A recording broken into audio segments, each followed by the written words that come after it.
आवल लही छठी माई हो आजू हमरे आंगनवा। आवल लही छठी माई हो आजू हमरे आंगनवा।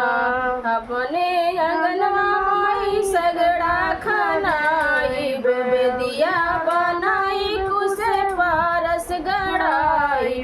अपने आंगनवा माई सगड़ा खनाई बेदिया बनाई कुसे पारस गड़ाई। बैठा आसन लगाई हो आजू हमरे आंगनवा। बैठा आसन लगाई हो आजू हमरे आंगनवा। आवल लही छठी माई हो आजू हमरे आंगनवा। आवल लही छठी माई हो आजू हमरे आंगनवा। दूध दही का भोग लगाई संग महुआ तीन चावल चढ़ाई। दूध दही का भोग लगाई संग महुआ तीन चावल चढ़ाई। जगमग दिया ना जलाई हो आजू हमरे आंगनवा। जगमग दिया ना जलाई हो आजू हमरे आंगनवा। आवल लही छठी माई हो आजू हमरे आंगनवा। आवल लही छठी माई हो आजू हमरे आंगनवा। सब सखियन कथा सुनाई तुहरे महिमा के गुण गाइब।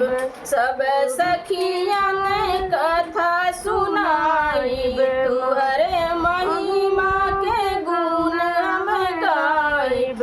सुनी गोदी भरे जाई आजू हमरे आंगनवा।